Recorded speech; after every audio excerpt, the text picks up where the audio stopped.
أنا وزعبا جميل الله لومي وأنا وزعبا زحزنا زعباتات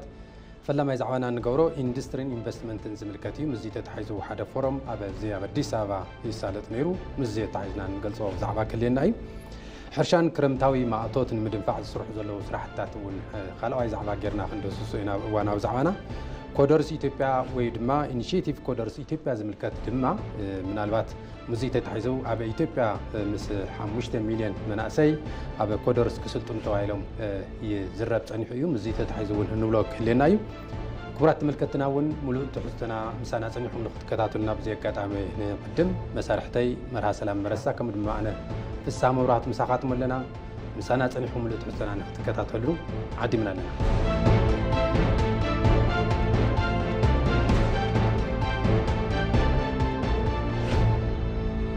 مرها قعد عن مساخا كما يوعيلك علالنا نمغصال من البات أبزي سمون سالساي إنفستمنت إثيوبيا 2025 علم لخ فورم أبزي بدي سابا تخايدو نيرو زي لعلي سلسان شعنتن تساتفتي إنفسترات كاب استفلالو كيف العلامات موسيوم تساتفلو فورم نيرو أبزي من البات قدم قبل إنفستمنت إندستري نقدي كبهال كله بزحات محنقاتات بزحات حل علاقات زنور ووان منبارو زذكري من الباتهم بدهوتات ويم على كتا إنفستمنت دما ناي وعلى زخونة صلوان يروم يوم زيوم المفتاح متشو استدلال لبيت عن المفتاح دما منقستي ناي سرار حلوطات جيرو المسرح سعرتات الناقبرة عني حيو أفتي استسالت وعلى بريزيدنت تاياز كسلاسي تاريخي ومدرة جيرم نيرم يوم مخفت مدرة تايم زولو أبز زحالفو عمتات عبيت قصلين كتا إنفستمنت وزاي نابي إثيوبيا نخاتي استفلالي من محاشات تجيرم يوم لك همتي أفتا عدي زقبر زولو من محاشات ويم ريفورمتات حدا أكل تجيرنا إنفستمنت نقدنون من محاشات تجيرم يوم إثيوبيا ني إنفستمنت زلوا عقور عملو هفتام هاجريا زي هفت زي نابروح أخوعل سب هفتي هفتم أفسيسو نوعلم تربحهم هاجرنا ويم زي قاتاتنا نخرو حدما تي زول من مارس نختكمو زلا لمدرخ منبارو عز خاخيرم يوم إثيوبيا تمراسيت ني إنفستمنت نكتقون بزح سراحتات ويم بركز ولا سراحتات ناتسرح مخانم على العلم يوم بفلا إثيوبيا أب 20 كاب أفريقيا بقطبة هفتي مريح مخانون زحزت تلملو تتلمن معوات حدا كاب زسالت زلوا فورمات حدا زو نايخذ فورم مخانو أزخاخيرم يوم تتلمي مس كالوت محازتات نسب هفتي نمللاي ويم نسب هفتي تزلوا عدلات اللاليغا أفاليتكا مزيوم عدنا إنفست نخجورون متشو عدل زفتر يلملو بمخان دما نعودي إنفستمنت العد متى ذهاب منجست مخانون حدا مرأي أيو يلملون منجستهم مالتيو متشو كبهال كله بزحات كرق حزقول ويم خجلس زخولو ترقوا حتى زخون زعباتات اللو من البات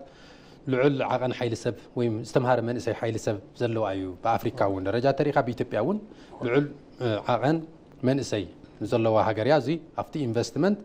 بقليلو ناي سب حيل زي تسقمولو ويم كترخوا له الدخل عدل كم زلوا على العلم يوم بزح من مرات إنفستمنت ون زل هاجر مخانا زخاخير يوم أب ريفورم ويم بزحات ممحايش لو تتات كم استصرحوا الزخاخير يوم أو زعودي بقلطف ويم نهري بزلوا معواله يمزقوا كابزلوا 10 هاجرات ون حانت مخانا قليصم يوم قلقالت حدا مسكوت ون من البات افتقروا هذا حلف سمونا ون حسيسنا يا زنبرنا بهاجر درجة زتأتنا يو حدا علاوز جورنا يو مسرح زين إنفستمنت إنفسترات موسيوم وعدنا كي يقول علو ويم دما زدلي وعقل قلت بقليلو رخيوم بحدا مسكوت ويم حدا ما آخر رخيوم إنفستمنتهم نخك على طفو زجبر حدا مسرح مخانون على العلم نيرم يوم أو تعودون الزوافر سبحافتي متابعتات الله لأمنت مسارة المعاتات منقست كقرب يخليو تناي جبري وانون خسكع إنفست جرام استدل عدلا سرح خسكع زاتو لون ناي عرفت جزيوي من أي فويت عز بحال جزيون الله مريت حيلي مبرحتي ماي كالوت متابعتات كم زلو زياتهم دماني إنفستمنت عوي ربح زلوهم حبي التواتات كونو زخولهم مخانهم زيهم حيس كادماني إنفستمنت وين إنفستر كتفالت كلها تينفستر ون بقول لك صح ولا صخل عدل كم زلوا العلم نيرم يوم مزيت حيس كامير هاون زتوسن حساب المون افتقص عليك نقصن ياوتو مسرتاو اواناوي منقسقاسات بالسرعة خايو أقباب سفير خايو لها ياو خمتو زعبانا إندستري إنفستمنت خموغانو ياو إثيوبيا خمت فولتو حرشاز مسرتو صفحة سرعتات ويكعتو إيكونوميا ويكع قطبها حرشا لدرخ وخوينو يصنيحو ياو تو للو محبرسباو طلبات قطبها لمملا منغستي عاب قرب عمت لحانصصوم مخداتات قطبا له ያው ኢንዱስትሪ ልመርሖ ኢኮኖሚ ኣብ ምህናጽ ልንጠፈሉ አግባብ ባይታ ልክሕዝ ተገይሩ እዩ ያው ቱ ሰፊሕ ናይ ሕርሻ ዓውድና ኣዘሚንኻ ብዓመት 2-3 ሻዕ ኣፍሪዩ ለማሕበረሰባዊ ጠለባት መምላእኹም ለሎ ኮይኑ ቱ ፋብሪካታት ወይ ከዓ መፍረይ ትካላት ልምግብ ገለ ምድለዋት ልክህልውን ተሰሪዑ ቱ ኢኮኖሚ ብቫልዩ አዲንግ ዓለም ለኸ ተናሓናሕነቱ አውሽት አድውን ጠለብ ኢኮኖሚ በመምላእ መዳይ ገለ ተለይኾነ ረዚንን መሰረታው ረብሓ ክህብ ምድላዋት ኣሎ ያው ኢንዱስትሪ ኢንቨስትመንትን ናሐስብ ተለና ብፍላይ ኣብ ቀረባ ለሓለፉ ኣዋርሕ መንግስት ልተግበሮም ገለ መሕያሻት ወይ ከዓ ሪፎርምታት ክነልዕል ግድን ይኾን ማለት እዩ ላውዝን ተመጺና ያው ኢኮኖሚ ከምቱ ትፈልጦ ወይ ታዓቱ ብሓፋሽ ከም ልፈልጦ ብክልተ ቅዲ لوح الزعبايو مايكرون ماكرون إلنا نفوليو بقدي نحنا حجرنا للو حد عقمي نجارات بتصحل مخا لمجبر مايكرو إيكونومي بعلو الخالة which is بتو كوتيج ليفل بتو هوم ميد من كسرعات بيلخا لنتفو نتفتات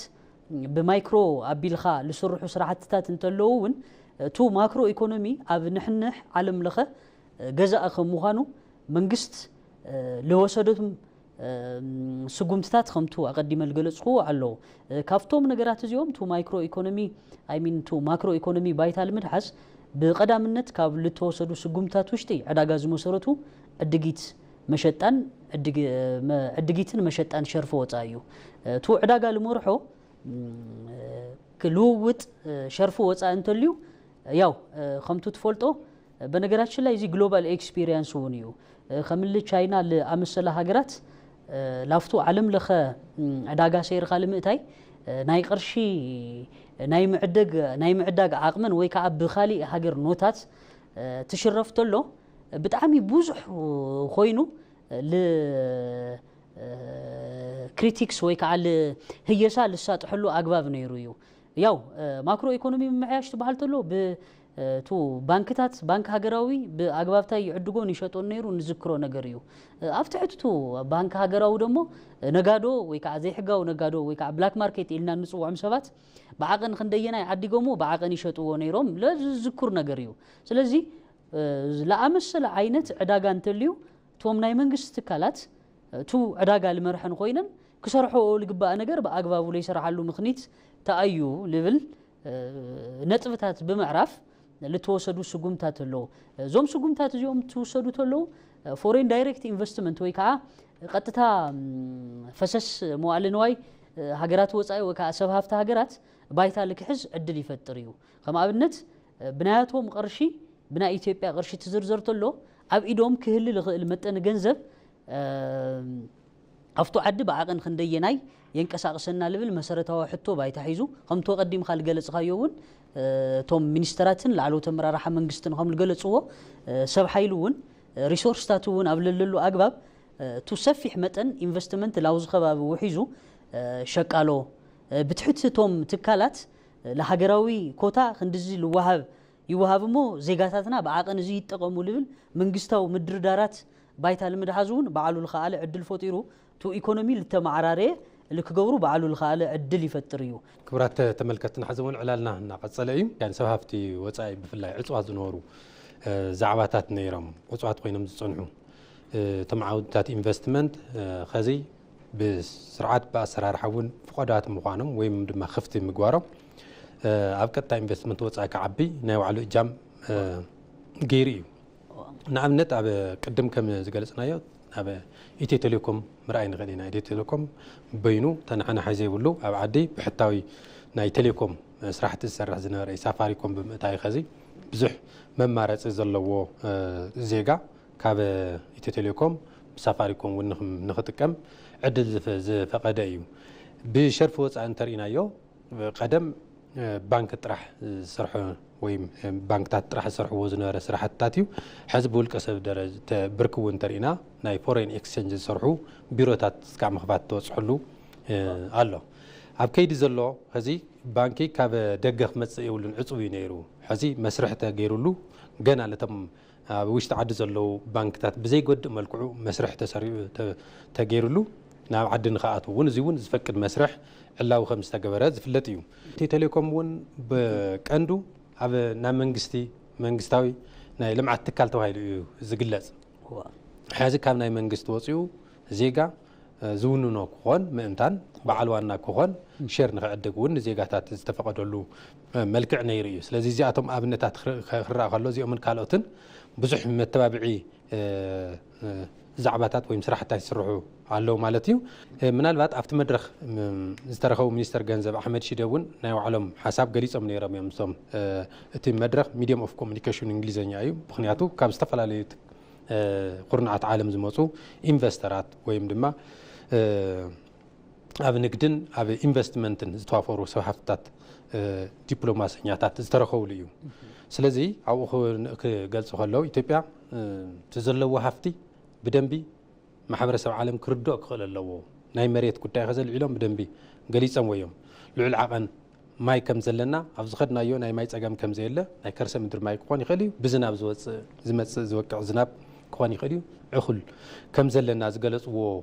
ملعليك عليو اتناي من سي استمهار حيل سبون زين عقي بفلاي خزم استناي ديجيتال ايكونومي ويم ديجيتال قطبان مهنات زغبر زلو صعري تناي كودينغ سلطنا ويم دما ابا ميديان كومونيكيشن ابا تكنولوجي زغبر زلو مس اي اي ويم دما سب سرح كهلوت نولو ويم سب سرح نقحات نولو artificial intelligence زغبر زلو سرحتات لزي انفستمنت حقست يوم ስለዚህ እዚ ዘለዎ ሃገር ኒ ኢንቨስትመንት ውጭቱ በመዃና ማሕበረሰብ ዓለም ኣብ ንግዲ ኣብ ኢንቨስትመንት ዝተዋፈሩ ሰብ ሃፍቲ ኣብ ኢትዮጵያ መጽኦም ሃፍቶም ተፍሲሶም ተረባሕቲ ክኾኑ ከም ዝኽእሉ ዘላይሉ እዩ ምዚ ኣታሒዞም ኣብ ቁጠባ መምሓሽ ቁጠባ ዝገበሩ ዝተገበረ ለውጥ እውን ከም ትገልጾ ነበርካ መርሃ እዩ ለውጥ ትካላት መስርሕ ማሕበራት እውን መምሓሽ ምግባሩ እውን ነዚ ሓጋዛይ ኮይኑ ዝመጽ ዓውዲ እዩ እቲ ዝተኻየደ ሪፎርም ኣብ መስርሕ ኣብ ኣሰራርሓታት ምስ ናይ ቁጠባ መስርሕ እውን ነዚ ሓጋዝ ስለ ዝኾነ ኣብ ስሪትን ሕግን መምሓሽ ብምግባሩ ኣብቲ ዓውዲ ሰባት ወይም ጠለቦም ንኽውስኽ ናይ ባዕሉ እጃም ከም ዘስፍሕ ከም ዘልዕል ከም ዘበርኽ ኣቶ ኣሕመድ ሺደ ሚኒስተር ገንዘብ ገሊፆም ነይሮም እዮም ኢንዱስትሪን ኢንቨስትመንትን ካበልና ስነ ሓሳባዊ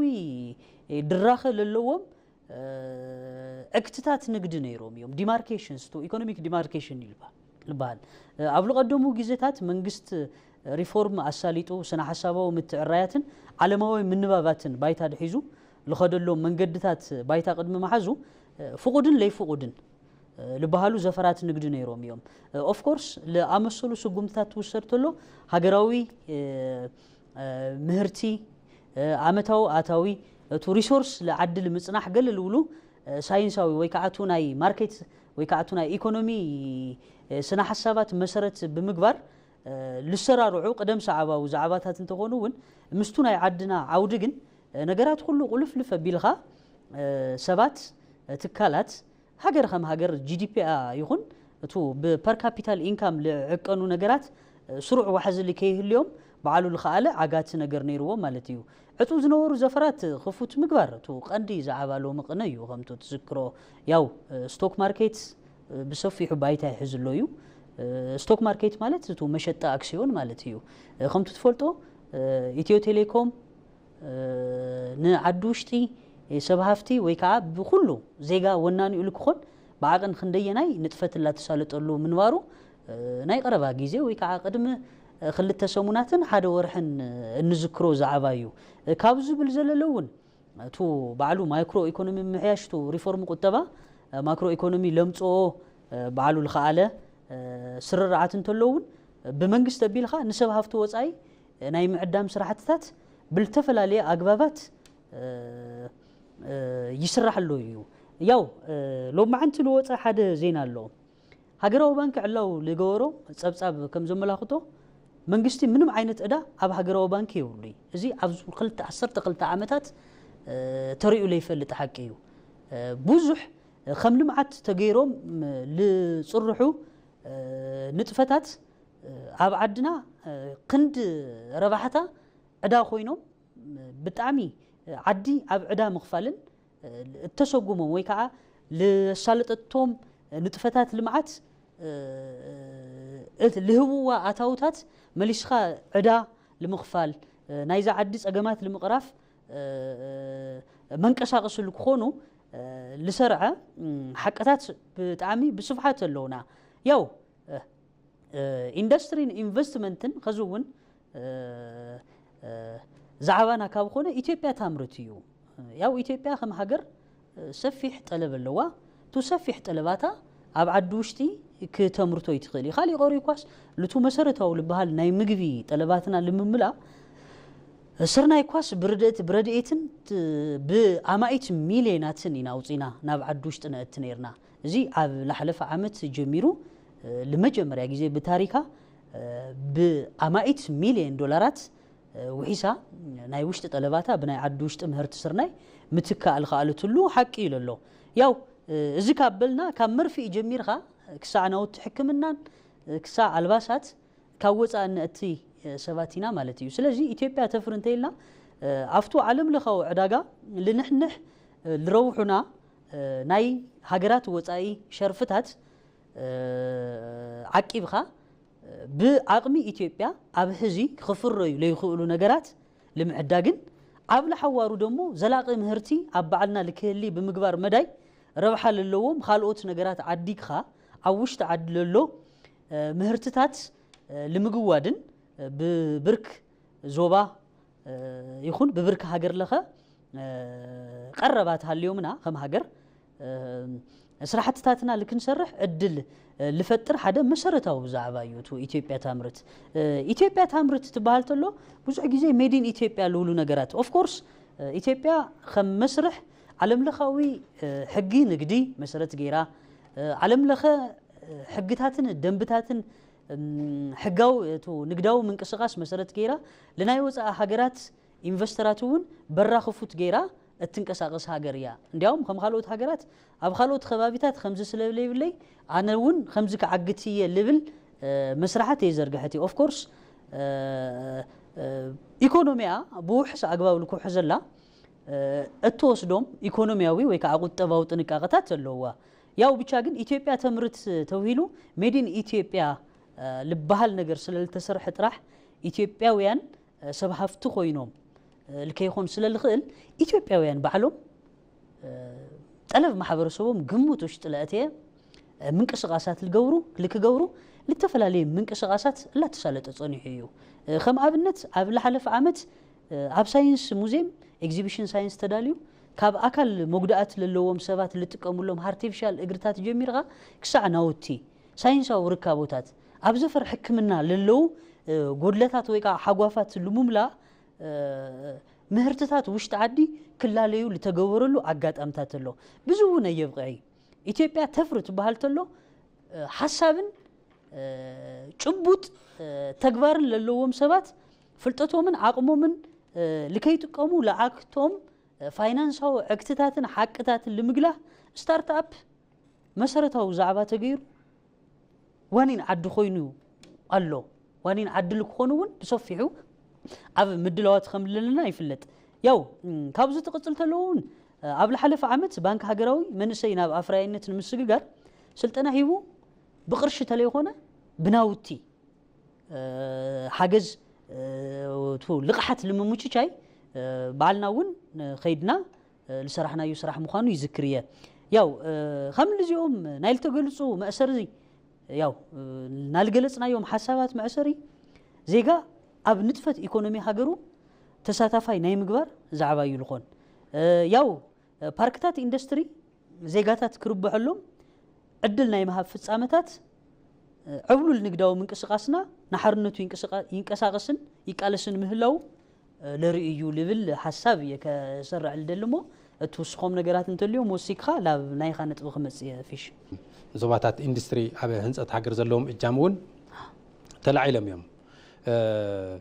ፍርያት ምስሳን ጥራሕ ኣይኮነን እንቶም ናይ ዘለው ናይ ኢንዱስትሪታት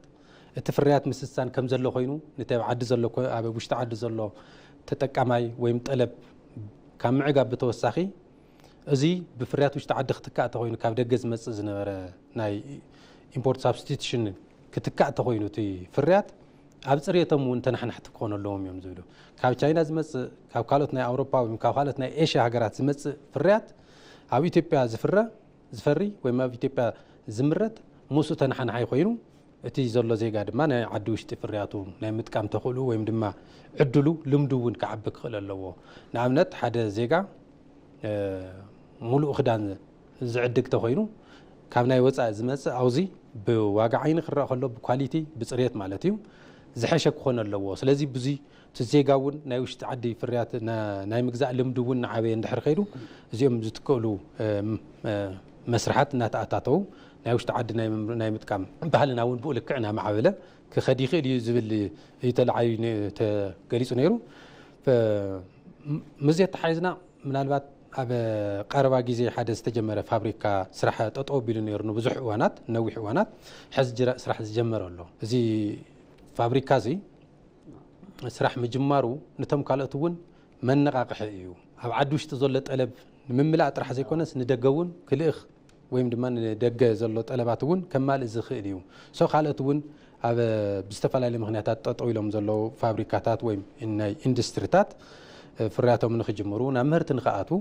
ምንቃሕ ዝፈጥር እዩ ከም ኣብነት ንገልጾ ንኽእል ኣብ ሰሙን ፋብሪካ ሽኮር ወንጂ ጠጠው ኢሉ ጸኒሑ ግን ቀዳማይ ሚኒስተር ዶክተር አብይ አሕመድ ኣብ ዝተረኸብሉ ተመሊሱና ምህርቲ ዝኣተወሉ ኩነታት ከም ዘሎ ኣብኡ ዝነበሩ ብተዘክሮ ንፈልጦም ናይ ከረሜላ ዓይነታት እውን እንተይቀረየ ብቆልዕነትና ንፈልጦም ዝነበርና እሳቶም እውን ናብ ምህርቲ ምምጾም ኣብ ውሽጢ ዓዲ ዘሎ ጠለብ እውን ንኻሊእ ካብኡ እውን ንደገ እውን ክኾነሉ ዝኽእሉ ከዕግቡ ወይም ድማ ከማልኡ ዝኽእሉ ጠለባት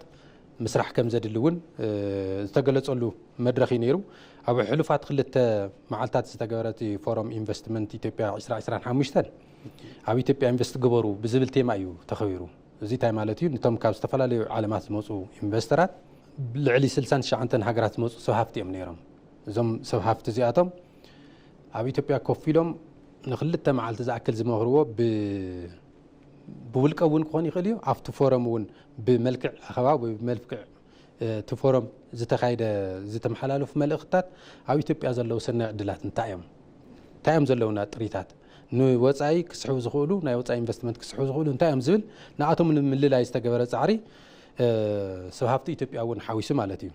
ዝተገበረ ነይሩ ኣብቲ ፎረም ኢንቨስትመንት 1.6 ቢልዮን ዶላር ኢንቨስትመንት ስምምዕ ተፈሪሙ እዩ እዚ መን ይፈሪምዎ ኣብ መንጎ ኮሚሽን ኢንቨስትመንት ኢትዮጵያን ቶም ሰብ ሃፍትታትን 1.6 ቢልዮን ዶላር ናይ ኢንቨስትመንት ስምምዕነት ተገይሩ እዩ እዚ ብቱ ፎረም ዝመፀ ወይ ብቱ ናይቲ ፎረም ውፅኢት ዝተረኸበ ተገይሩ እውን ዝውሰድ እዩ ስለዚ ዕውት ናይ ኢንቨስትመንት ፎረም መንባሩ እውን ተገሊጹ እዩ መንግስቲ መምሓይሺ ወይም ቶም ሪፎርምታት ምግባሩ ኣብኡ ንዝተገበረ ኣብኡ ንምልላይ ዝተገበረ ጻዕርታት ውፅኢት ኣምፅኡ እዚ ዝኣክል ናይ ኢንቨስትመንት ስምምዕ ህሊ ተገይሩ እዩ ሰብ ሃፍቲ ዓድን ወፃን ንክሳተፉ እውን ዕድል ምፍጣሩ መድረኽ ፎረም 2025 በር ዝኸፈተ እዩ ተባሂሉ ሚኒስተር ገንዘብ ኣሕመድ ሽዴ ኮሚሽነር ኮሚሽን ኢንቨስትመንት ኢትዮጵያ ዶክተር ዘለቀ ተመስገን ካልኦት ሰብ መዚ ዝምልከቶም ኣካላትን ኣብቲ ፎረም ተረኺቦም መልእኽቶም ኣመሓላሊፎም እዮም ብውልቀ እውን ምስቶም ሰብ ሃፍቲ ናይ ምዝራብ ዕድል ረኺቦም ዝተመያየጥሉ ኣጋጣሚ ምንባር እዩ ኢትዮጵያ ብኢንዱስትሪ ማዕቢላ ሃገር ከም ሃገር ዞባ ከም ዞባ ከም ትልገለጽኸዮ እውን ዞባዊ ንግድን ትእስስር ንግዲ ዞባ ባይታ ልምድሓዝ ሰፋሕቲ ስራሕትታት እናሰርሐት እያ ያው ኢትዮጵያ ብመሰረታውነት ቱ ካብ ደገ እትጠልቦም ነገራት ልጉሕጉሑላ ናይ ሸርፎ ወፃኢ ናይ 130 ሚልዮን ዜጋታታ ጠለብ ኣብ ምንጋዕ በዓሉ ልኸኣለ ግደ ስለለዎ ተካእቲ ምህርትታት ኣብ ዓዲ ውሽጢ ናይ ምፍራይ ስራሕትታት ኣዕርያ ትሰርሕ ምህላዋ እውን ክንፀርሕ ኣገዳሲ እዩ ኢለ ይሓስብ ያው ከም ኣብነት ከምቱ ዓንቶ ልገለጽኽዎ ናይ ስርናይ ምህርቲ ሙሉእ ብምሉእ ካብ ወፃኢ ለኣቲ ናይ እምኒ ቻርኮል ታይል ባህልቱ ናይ ድንጋይ ከሰል ፈሓም እምኒ ልምትራፍ ልተንቀሳቀሰትሉ ኣጋጣሚን ክቡር ቀዳማይ ሚኒስትር አብይ አሕመድ خيدوم تو نجر ممرقومن نايتو نجر ريليفنس ويكعتو واجا بتعمل لريومو لعمسلو سرحتات بجبو انت ممينا يوم ياو ناي اندستري ኢንቨስትመንትን ምንቅስቃስና ምስቱ ዘላቂ ልምዓት ወይ ከዓቱ ሰስቴይነብል ዲቨሎፕመንት እንብሎ ዛዕባ በዓቅን ክንደየና የተሳሊዩን ተናቢቡን ተዋዲዱን ለኸድን ዘላቂ ረብሓ ዜጋታት ኣብ ምርግጋጽ በዓቅን ክንደየናይ ሱቁር ስራሕ ምዃኑ የመላኽተና ልብል መልእኽቲ ከመሓላለፍ ልደሊ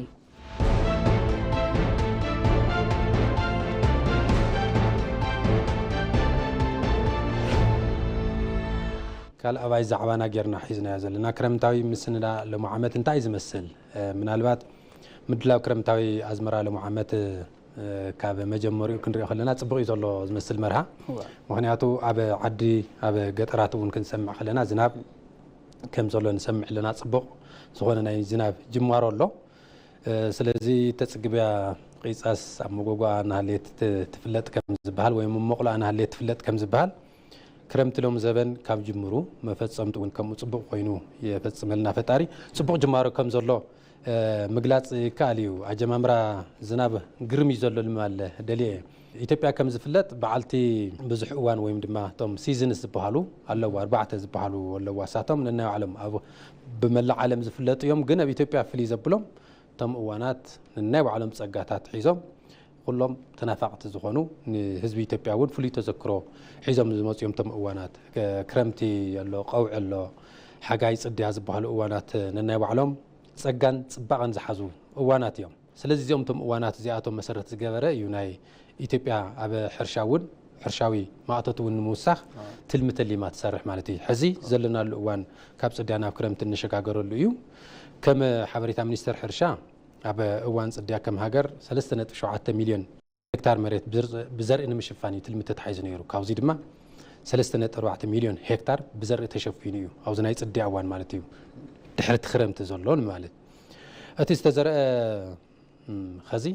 ኣብ ከይዲ ምክንኻን ገና እዩ ናብ እቶት የተሸጋገረ ሕዚ ምክንኻንን ግቡእ ዕብየት ንኽህልዎ ፍርያት ንኽህልዎ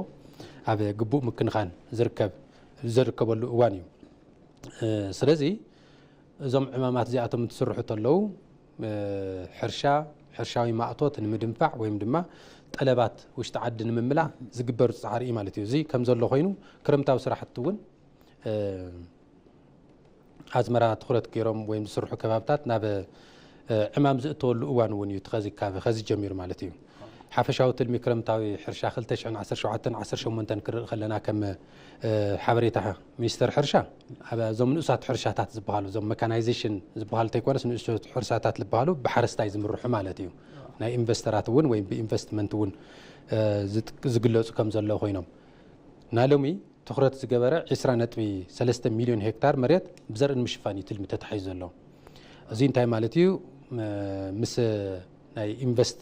ኢንቨስተራት እውን ሕርሻ መሬት ወሲዶም ኢንቨስት ዝገብሩ ኣለዉ እዚ ናይ ሓረስቶት ጥራሕ እዩ 20.3 ሚልዮን ሄክታር ምስ ናይ ኢንቨስተራት ትውሰኽ ከሎ ናብ 21 ሚልዮን ሄክታር መሬት ብዘርኢ ንምሽፋን እዩ ከም ትልሚ ተታሒዙ ዘሎ ብሚኒስተር ሕርሻ ሓበሬታ መሰረት ካብዚ ውሽጢ 13 ሚልዮን ሄክታር ብክላስተር ዝለምዕ ምዃኑ እዩ ተገሊጹ ብክላስተር ዝለምዕ ማለት ዘለው ጎረባብቲ ሕርሻታት ኩታ ገጠም ተገይሮም ብዝተፈላለዩ ብዝመረጽዎ ዝራእቲ ዝሽፈን ማለት እዩ ንኣብነት ሓደ ክላስተር ስርናይ ዝበሃል ክሽፈን ይኽእል እዩ ሰፊሕ ብዙሕ ሄክታራት ዝሓዘ ኣብ ካሊእ ድማ ጣፍ ወይም ካሊእ ምሽሓሪ ማሽላ ምሸላ እናተባሃለ ክዝራእ ይኽእል እዩ ስለዚ ብክላስተር ዝስርሑ 13 ሚልዮን ሄክታር መሬት ብዙይ ክሽፈን እዩ ተባሂሉ ዝተሓሲቡ እዩ በብዓመቱ ምዕባለታት ኣለዉ ሓረስቶት ብኩታ ገጠም ብሪጋ ወይም ክሓርሶ ከለዉ ብዙሕ ረብሓ ዝረኽብሉ እዩ ተባሂሉ በብግዚኡ ዝሕረስ መሬት እውን እናወሰኸ ዝኸደሉ ኩነታት ወይም ኣጋጣምታት እዩ ዘሎ ስለዚ ናይ ሚኒስትር ሕርሻ ትልሚ መሰረተ ገይሮም ብመላእ ሃገር ዘሎ ምንቅስቓስ ኣብ ሕርሻ እቲ ክረምታዊ ኣጀማምሮ እውን ጽቡቕ ኢሉ ኣሎ ሚኒስትር ሕርሻ እውን ናይ ባዕሉ ትልሚ ተሊሙ ኣሎ እዚ ትልሚ እዚ በብክልሉ ቢሮ ሕርሻታት ዝተለምዎ ኣሎ እቶም ቢሮ ሕርሻታት ብዘዋ ብወረዳ ናብ ጣብያ ናበለ ዝወርድ ስራሕቲ እዩ ምክንያቱ ሕርሻ ካብ ታሕቲ ጀሚሩ ሓረስታይ በብገዝኡ ዘሎ ወይም ብውልቀ ጀሚሩ ከምኡ ኢሉ ናብ ሃገር ዝዓቢ ብቐንዲ تو هاجر لو علاونت مقبل مرققات بمدى حرشات خدوم لله ويكعت تقبرهم من لسأنحت تقبرات خمتو لقلص خايوم ستاتستيكالي للرأيو داتاتات يمسلو زوم نقرات زيوم بزاقات أمي أنا لا نتصورن حق المخانوم كالرقاقز إدالي ياو لا حرشا نمستلنا ياو كتا قد من خالوت الأمسلو زعباتات وزعنا كنقلصو لقبئنا نقر حرستاي بالركة ولو بركي زمون حرشا بايتا مدحاز خمهم لخيليو لمثالي تاللاتو خنديتا أكل صماد مسناي خالوت سبات صماد تتصنابيرو تو فتحو خففل ريسورسات شير ناي مقبار صراحونيو للوا هاجر بزركاو التقربو ماشينات بقبو ناي متقام زعبايو ياو خمتو القلص خايو قرب ما دابريان مروز زرئن ياو هرشان العلتلنا مسرتاو زعبانايو ياو قرب ما دابريا تو حرشا قبعتتات نمسسان عامي لتفتره مدنو قاعت نيروميو أولو معامت قدم مدلوات تغيرو عب حرستاي لفتر مقلولا عب مهرتون حاسيال كيهلي كاب عامته موكرو بموساد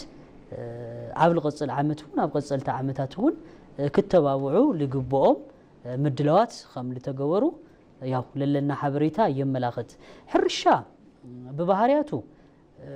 بوزح عودتات يحقف مفرة انسسان تو ازرئتن قوام تغلتاتن بايتا عاد حيسخا ناي مخاد زعبايو ياو زيرو وحسنا مقبل ناي خالقوت ناي ولك سبات طلب حليفو ناي خالقوت سبات دليت ماليخا فاينانساو ترنعخا ناي مقواد زعبا خمخانو هاجرنا عاب لحلفو بتختاتل تعامتات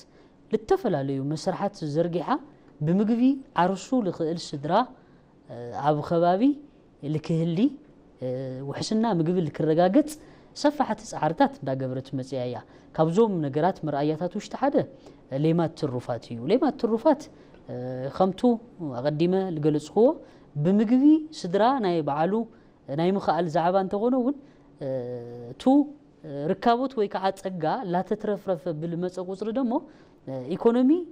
أمهنات مداي بعالو الخالة قدا للوو حدا تقباريو مالتيو زوم نقرات زيوم ساينسيوم أمريكا قبل حلفو معالستات علاو القوارتهم نقر تذكر تغونخا قرب انقواقحو حسرت قتيموا حد سب قبل أفقدنو قبل اللو بوتا انقواقحو الكفري إياه مدبا وريدا قدي عباي ناي إيكونومي بعالتنا هاجر يا أمريكا سلازي تو نقر زي بعاقن خندي ناي هاجراوي هاقوافات سموليو هدو ويكا دلدل دوتا هاجر خمل فتر رؤيو كابزو بالزللون ليما الترفات خفتنا يمهتار زعباونيو سدراهم سدرا او لخونه دنبه بللاتو ببزح محبرسبنا حارستايو بوزح محبرسبنا لمنبري لسرحن غزاوتي بايتا دحيزو سفيح مريتاتو طرحوين سلازي بحنصص اغباب خفتي زمون بالخونه تافتا بايتا تو لخفتو لقلبو نجر بعلو انتس بعلو فريو انتس بعقمو عديقو خفتنا يمحتار قل سراحتتات يسرحيو بقدماي عاب ونجو خباب نيرا بتعامي بحنصوص عقباب بتعامي مدلو بللو وحزي خفتنا يمحتارن توم ناي صابا مهرتي لهبا علحم ناي مفراي سراحتتات يسرحيو لا مسألة نجارات قبل سرحوا له خيدي توم خفتي لسدوه فتانهم تو زبناو دوخعي تكيخا بمسرح مداي للو ربحة جزي فيه وشيز كومبوست غيرو وطاي شرفي بتعامي لحتى لنا نجار زبناو دوخعيو اوف كورس عبل حلفو اوارح خبر قدامي مستر ابي احمد كاب عماماتنا وشتي مسكرم قدف هداسه كنمرقينا انكاو دمو دوخعي ويزبناو دوخع ممرت تكال وننت نخونينا يو توفيلو نيرو ياو تو نايزي زبناو دوخعي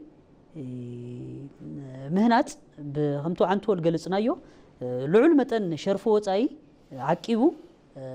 هاجراو طلبات ممولا اطرح لنتلتل يخوني خمز العمسله 800 ميتاون كاول علن حرستا يبل خونلو اغباب سفيح صغاتات لنامو ሃገርና ክንወሓስ እንኽእለሉ መስርሕቱ ልልምዓት ኢልና ባይታ ለድሕዝናዮም ነገራት ይፈጥሩልና ከም ምህላው ዞም ነገራት እዚኦም ባይታ ድሒዝና ያው ሰደድ መሰረት ልገበረ ጠለባትና መማለይ ምክንያቱም ኢትዮጵያ ከምቱ ካብ ኻሊ ወገላ ወኻሊ ወግዕ ዳ ኸይደንበይ መሬታ እስከ አኸዚ ዘበናው ብለ ይኾነ አግባብ ይልሕረስሎ መሬትና በዓቀን ማሕረሻ ጥራሕ ይልፋሕርሎ በዓቀን ማሕረሻ ኣብ ልፋሕር መሬት እዩ ማዕድን ጽጉብ የኾነ ኢልና ላብ ጥርዓንን ማዳበርያታት ወይ ከዓቱ ዘበናው ድኽዕል ላአተና ንርከብ ስለዚ መንግስት ኣብ ለሐለፉ ግዜታት ልክልላት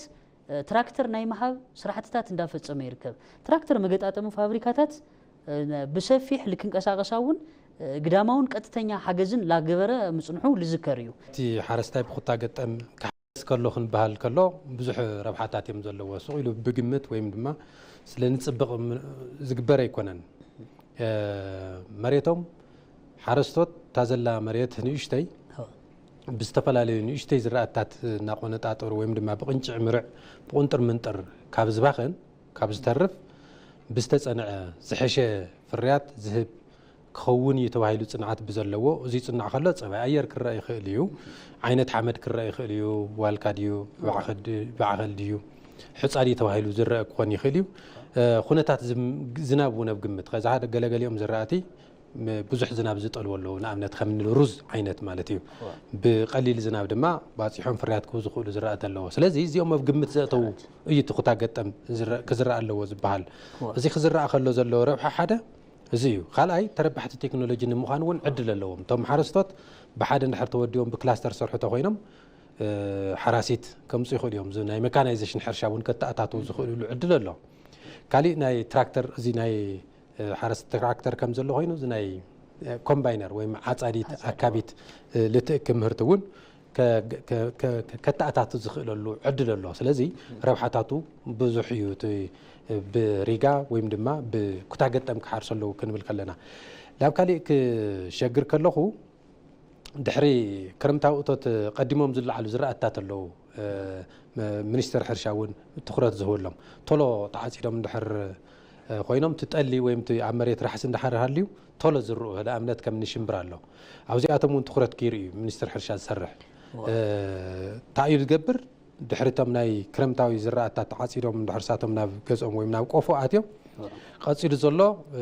اب كل يكون كبابتات اب غلغلي كبابتات حرشا قصيلو اوتلو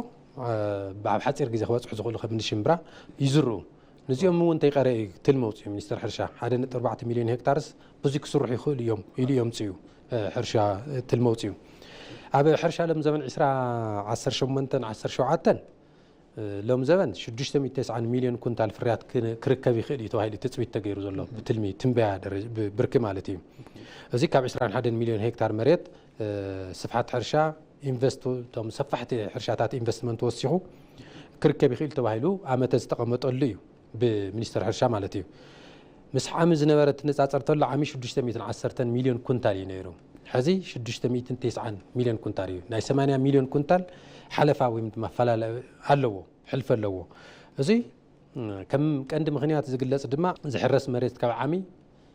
لومي 1 مليون هكتار مريت وسيخلو 1 مخنيات قرب زمناو دقعي ويم تم اتاوتات زبالو مرزري قرب زمناو دقع مالتي كسا 11 مليون كنتال زمناو دقعي ناب استفالالي كبابتات كاب ودب اتيو ناب عدي ناب حرستس كفافلو خنتات اللو لو عمت 24 مليون كنتان لحرت تطليو 11 دحراتيو تسترف كعا قس بقس يعتلو مالتي يزي تي زمناو دخ خبال كل خلت عينتي يوران دابن زبالو تداب قديمو مسحرشا مزراتي يززرا اتي يوريا زبال كعا مسبقله زدليو ايو سلازي يزي قدميا زوهاو توم زحرسون قديمهم زرؤون قدميا زوهاوم يقدمو تناي مداوريان مرز زرئن زوصحم مرز زرئي زملكات اب حلفات عامتات ببعمتو 1 مليون كنتالي طالب نير خذ 2 مليون كنتال يتحاسبوا سلالو سلازي قربت حراساي مريت وسيخو طلب زمناو دخ وسيخو طلب مرز زرئي دما دارغا بعصفي وسيخو لولو ازي اب قمت زاتي دمات حرشا لم زبن كاب 610 زنره قدم خزي ناب 609 مليون كنتال كعبي خلي زين ما 8 مليون كنتال حلفي كم زلو يتغلص زلو زي عوت نكون دما ብዙሓት ኣክቲቪቲታት ወይ ብዙሓት ምንቅስቃሳት ኣለዉ ሕርሻ ደጋጊምካ ምሕራስ መሬት እታወታት ሕርሻ ብኣግባቡን ብግዚኡን ክበፅሕን ክወሃብን ኣብ ምግባርቶም ዘመናዊ ድኹዕ ምሩፅ ዘርኢ ዝበሃሉ ሰሙያ ሕርሻ ግቡእ ሓገዝ ክገብሩ ግቡእ ሓገዝ ብፍላይ ድሑር ዘሎ ናይ ሕርሻ ከይድታት ንምዝባል ግቡእ ሓገዝ ክገብሩ ኣለዎም በቢ ክልሉ ዘሎ ቢሮ ሕርሻ ድማ ትኹረት ሂቡን ናይ ባዕሉ ትልሚ ሒዙ ምስ ወረዳን ምስ ጣብያን ወሪዱ ንኽሰርሕ እዚኦም ድሕር ተገይሮም እቲ ዝተተሓዘ ትልሚ ክዕወት ይኽእል እዩ ተባሂሉ ተፅቢት ዝግበር ያው ሕርሻ እንተመፂና ካሊእ ዛዕባና ኣረንጓዴ ኣሻራ እዩ ሓምለዋይ ኣሰር እዩ ሓምለዋይ ኣሰር ደኒ ናይ ምዕቃብ ስራሕ ጥራሕ ይኾነይ ቶም ደንታት ምግቢ ኮይኖም ሰባት ብውሕስ ኣግባብ ልክኸዱ ብሰፊሑ ዝስራሕ ስራሕ እዩ ያው ሓምለዋይ ኣሰር ቤዚካሊ ደሞ ቱ ልጉሕጓሕ ነበረ መሬት ዓቂብካ ናይ ምጽናሕ ዛዕባ እዩ መሬት ኢትዮጵያ ተጓሕጉሑ ሰሜን ኣፍሪካ መነቆጢኡ ምዃኑ ዓለማዊ ሓቂ እዩ ስለዚ ዞም ነገራት እዚኦም ነኪኦም ማለት ሰሜን ኣፍሪካ ተጓሕጉሑ ብልኸዳ ሓመድ ተለይኾነት ልማዓትታት ተሳልጥ ጠለብ ማዳበርያ እውን ይልያዩ ማለት እዩ ስለዚ ኢትዮጵያ ከዝብል ሓዘቶ ኣግባብ ጠለብ ማዳበር ጠለብ ዘበናዊ ድኹዕሊ ምሙላ እተሃንጾ ኢንዱስትሪ ዞባ ልጥርንፍ ልሓቁፍ ኢትዮጵያውያን ውሕስ ኣታው ልክህልዮም ልሰርዕ አጋጣሚ ልፈጥር ሰናይ ተወግሶ እዩ ማለት ይካል እዩ ስኻ ተሰርዖለና እሞ ብስዒበ ክምለስ የለገና ምናልባት ምስ ለለና ሰዓት ላፍቱ ናይ መወዳእታ ዛዕባ ክንሰግር እሺ ክብራት ተመልከትና ሕዝሙን ዕላልና ነቐጽለ ፍታ ዘላትና ሓጻር ሰዓት ናይ መወዳእታ ሓሳብ ጌርና እንቐርቦ ኢኒሺየቲቭ ኮደርስ ኢትዮጵያ ዝምልከት እዩ ቅድም ክብል መላለይና ወን ኣላሊና ይነበርና 5 ሚሊዮን ኮደራት ኢትዮጵያ ንምስልጣን ፕሮግራም ተታሒዙ እዩ ኣብ ዝሓለፈ 10 ተዋርሕ ኣብ መላእ ኢትዮጵያ መንግስቲ ከም ዘውፅኦ 5 ሚሊዮን ኢትዮጵያውያን ናይ ኮደር ስልጠና ኮደርስ ዝበሃል ስልጠና ክህብየ ኢሉ ዕድል ሂውሎ ሰብቶም ዝሓለፉ 10 ተዋርሕ ናይ ሎሚ ዓመት ልዕሊ 800,000 መናእሰይ ተበዝጊቦም ከም ዘለዉ ክስካዕ ኸዚ ስልጠና እውን ኣብ ምክትታል ከም ዝርከቡ እዚኦም ክበሃሉ ከለዉ ዝተፈላለዩ ዓውድታት ተኸፋፊሉ ምርኣይ ይከኣል እዩ ካብ መንጎ እዚኦም ልዕሊ 200,000 ዝኾኑ መሰረታዊ ፕሮግራሚንግ ወይ ድማ ኣብ ዩኒቨርሲቲ ኣብ ዝተፈላለዩ ናይ ኮምፒውተር መሰልጠኒ እዞም C++ እናተባህሉ ዝፍለጡ ናይ ፕሮግራሚንግ ስራሕትታት ወይ ኣብ ኮምፒውተር ዓውዲ ዝነጥፉ ሰሙያ ከም ዝገልጽዎ ከምዚኦም ዓይነት ስልጠናታት ከም ዝወሃብ እዩ ልዕሊ 235 ሽሕ ድማ ኣብ ዳታ ሳይንስ ኣብ መዘጋገባ ኣተሓሕዛ ስነድዳ ዝኣመሰሉ ናይ ስልጠና ስራሕትታት ዝተዋፈሩ ምዃኖም እዮም ዕላዊ ዝግበር ዘሎ ልዕሊ 220 ሽሕ ድማ እዚ ናይ ኣንድሮይድስ ወይ ድማ ሞባይል ልማዕ ማለት እዩ ሞባይል ኣፕሊኬሽናት ወይም ዘለዉ መስራሓት ኣብ ምልማዕን ኣው ብዙሕ ግዜ ቅድሚ ሕዚ ሞባይል ጽገና ሞባይል ሜንተናንስ ናበልና ንጽውዕ እውን ኣብዚ ዓውዲ እዚ ዝሕወስ እዩ ኣሳት 125,000 ድማ ብአርቲፊሻል ኢንተሊጀንስ ወይ ድማ ሰብ ሰራሕ ብልሒ እናበልና ንገልጾ AI ይስልጥኑ ከም ዘለዉ ዝፍለጥ እዩ ካብዚኦም ልዕሊ 270,000 መናእሰይ ስልጠናኦም ብምዛም ምስክር ወረቐት ወይ ድማ ሰርቲፋይድ ኮይኖም ሰርቲፊኬቶም ዝወሰዱ እዮም ፕሮግራም 5 ሚሊዮን ኮደራት ኢትዮጵያ ስትራቴጂ ዲጂታል ኢትዮጵያ 2025 መሰረት ተገይሩ ዝተቀረጸ ወይ ዝተተለመ ሓደ ዓብይ አጀንዳ እዩ እዚ ዲጂታል ኢትዮጵያ ጋህድን ምግባር ዝዓለመ ዝለምዑ ዘለዉ መተግበርታት ወይ ድማ ውፅኢት ቴክኖሎጂታት ዘስፍሕ ዓቕሚ ምህዞ ዘዕቢ ሓድሽ ዕድል ስራሕ እውን ዝፈጥር ብፍላይ ድማ ዲጂታል መሰረተ ልምዓታት እውን ብኡ ልክዕ ኣብ ግንዛቤ ምዕባይ እውን ኣብ ተግባራውነት እውን ዘስፍሒ ተባሂሉ እዩ ግምት ዝወሃቦ ስልጡንን ዓቕሚ ዘዕበይ ሓይሊ ሰብ እውን ንምፍጣር ናይ ባዕሉ እጃም ዘበርክት እዩ ኢኒሺየቲቭ ኮደርስ ኢትዮጵያ ምስ ሕቡራት ዓረብ ኤሚሬትስ ብምትሕብባር ዝስራሕ ምዃኑ ዝፍለጥ እዩ ብዙሕ ሰብ ሃፍቲ ብዙሕ ሃፍቲ ወይ ድማ ኢንቨስትመንት ሓገዝ ማሕበራዊ ግልጋሎት ዝህቡ ትካላት ኣብ ምስራሕ እውን ሩኢ ኣበርክቶ ትገብር ዘላ ሃገር እያ ምስ ኢትዮጵያ ተሓባቢራ እዚ ብዝተፈላለዩ ማሕበራዊ ግልጋሎት እውን ክንሪኦ ንኽእል ኢና እዞም ናይ ኣዳሪ ትምህርቲ ቤታትን ምልዓል ንኽእል ኢና ብዙሓት ናይ መዘናግዒ ናይ ቱሪዝም ስራሕትታት ምንርኣይ ንኽእል ኢና እዞም ቤት ትምህርቲ ዓይነ ስውራን ምንርኣይ ንኽእል ኢና ምስ ዩናይትድ ዓረብ ኤሚሬት ተሓባቢርካ ዝስራሕ ስራሕትታት እዮም ከዚ ድማ ስልጠና ኮደርስ ብምትሕባር ዩናይትድ ዓረብ ኤሚሬትስ ዝፍፀም ዘሎ ምዃኑ ዝፍለጥ ምናልባት ክቡራት ተመልከትና ኣብዚ ኣትዮም ንምዝጋውን ድሌት ዘለዎም እንተሃልዩ እቲ ዌብሳይቶም ከላሊ https://etiocoders.et/ ኢልኩም ኣቲኹም ምምዝጋብ ትኽእሉ ኢኹም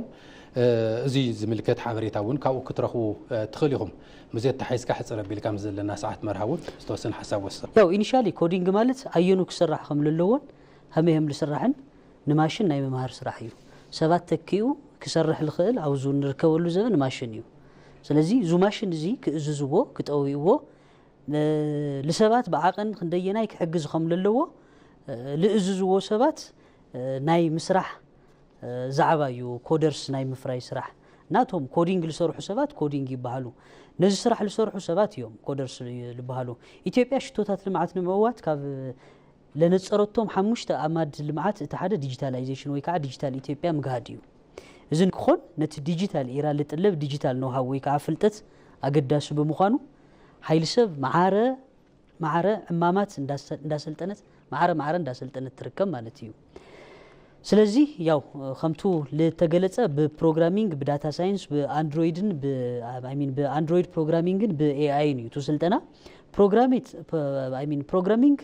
ሰለጤን ናውት ቴክኖሎጂ በኸመይ ከውሕስ ከምለለዎ በቋንቋ ኮምፒውተር ምንጋር ማለት እዩ ያው ዳታ ሳይንስ እውን ተጓንፎታት ብግቡእ ንምስትንታነን ትርጉም ንምሃብን ኣሃዛው ሓበሬታታት ናይ ምርካብ ስራሕ እዩ ዞም ነገራት እዚኦም ጠርኒፍኻ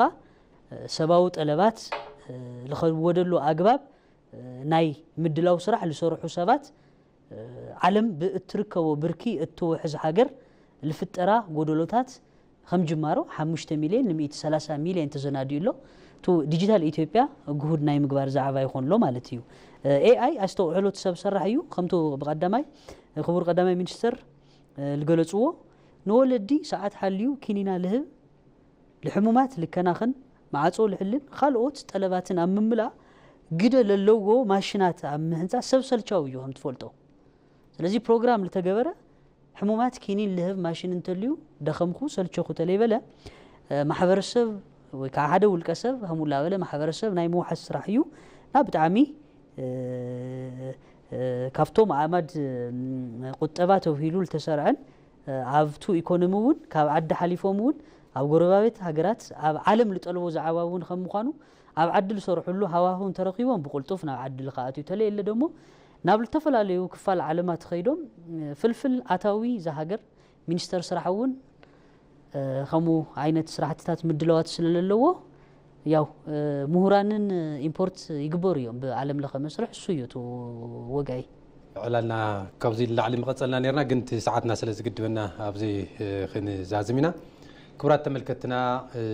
ናይ ለማዓንቲ እዋናዊ ዛዕባ መደብና ኢንዱስትሪን ኢንቨስትመንትን ሕርሻ ክረምታዊ ማዕቶት ንምድፋዕ እንታይ ይስራሕ ኣሎ ኮደርስ ኢትዮጵያ ኣብ ኢትዮጵያ ልዕሊ 5 ሚሊዮን መናእሰይ ንምስልጣን ዝግበር ዘሎ ምንቅስቃስ እንታይ ዝመስል ዝብል ዛዕባታት ሒዝና እዋናዊ ዛዕባ ኣነ ፍሳሐ መብራህቱን መሳርሕቲ መርሃ ሰላም መረስታን ሓቢርናኩም ጸኒሕቲ ጌርና ምሳና ጸኒሕኩም ሙሉእ ትሕዝቶና ስለ ዝተኸታተልኩም ኣዝና ኢና ንመስግን ሰላም